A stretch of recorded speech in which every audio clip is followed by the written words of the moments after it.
Solomon's Temple, based on 1 Kings chapter 1 verses 32 through 40, chapters 5 through 9, and the book of 2 Chronicles, chapters 2 through 8, and 1 Kings chapter 10 through chapter 11, verse 8.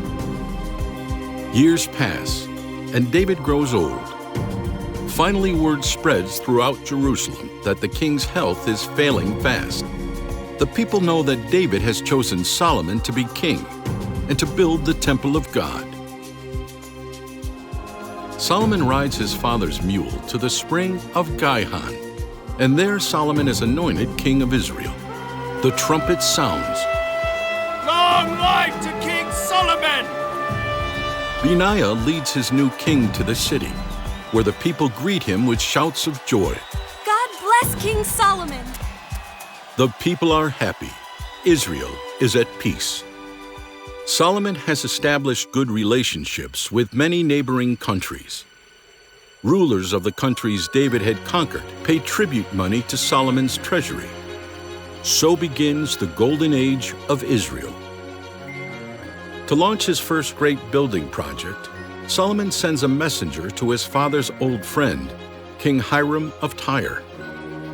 King Solomon sends his greetings and asks if you will send him your renowned cedar and cypress trees for lumber so that he can build a temple to God in Jerusalem. Blessed be the Lord for giving my friend David such a wise son. Tell your king I will give him what he asks for in exchange for wheat and oil, which our country needs. The two kings make a deal. Soon men by the thousands are working in the forests of Lebanon, cutting cedar trees for Solomon's temple. Near Jerusalem, thousands of men toil in great quarries, chiseling out the huge stone blocks needed for the foundation and walls of God's temple. The finest masons work on each piece, so that every stone block will fit together perfectly. The cedars of Lebanon, the finest wood known to man, are shipped from Tyre. Some logs are carved into huge pillars, while others are set into place for the roof. Next, bronze is used for the metalwork. Meanwhile, the finest gold craftsmen in the land are working on all the furniture and necessities for the temple. Solomon's wish is to have all of God's temple gleam with gold.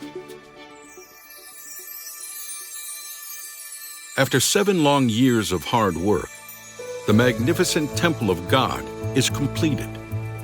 Men, women, and children from all corners of Israel crowd into Jerusalem to watch the priests carry the sacred ark into the temple. Inside, in the Holy of Holies, a dark, windowless, heavily curtained room, the ark is carefully placed beneath the protecting wings of 2 15-foot cherubim.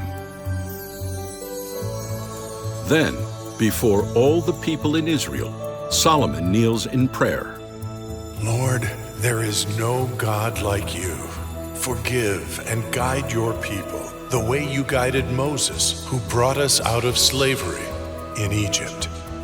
But Solomon's building program does not end with the temple. Soon, a large palace is under construction. I mean to make Jerusalem the most beautiful city in the world. Solomon, it will be beautiful. Cedar and bronze and gold.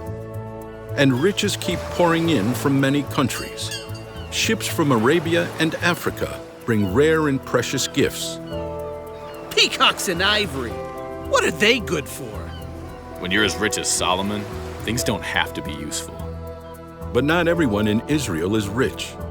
Outside the city of Jerusalem, people are beginning to complain. There. That's my share of grain for King Solomon's horses. Horses? Between feeding the king's foreign wives, his servants, and his horses, there's not much left for poor people like us. But Solomon has even more expansion in mind.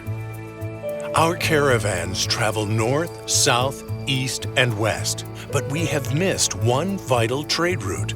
Where? The sea. I have decided to build merchant ships to sail beyond the Red Sea. The fleet is built, that ships bring treasures into Jerusalem and carry away with them stories of the city's beauty and the ruler's wisdom. The stories reach far and wide, even to distant lands in the Arabian Peninsula. Solomon's fame spreads far and wide, even to the Queen of Sheba. Solomon, Solomon. All I hear are tales of his wealth and wisdom. I'm going to Jerusalem to find out for myself whether the stories are true. The queen sets out in a huge caravan. She has many camels loaded with wealth, precious spices, piles of gold, and many precious stones. Finally, her procession catches sight of Jerusalem. What a beautiful city. It sits on the hill like a glistening crown. Solomon gives the queen a royal welcome. She is awestruck by the luxury of the king's palace, but she quickly tries to test his wisdom with a riddle. What is the most certain thing in the world and the most uncertain? The most certain thing in this world is death, but the most uncertain is our share in the world to come. When her curiosity is satisfied, the Queen of Sheba presents Solomon with gifts of gold, rare spices, and precious stones. Then she leaves for home, impressed with his wisdom and wealth. But whereas Solomon had once used his wisdom to help God's people, now he uses it to impress foreign leaders and gain even more honor and fame.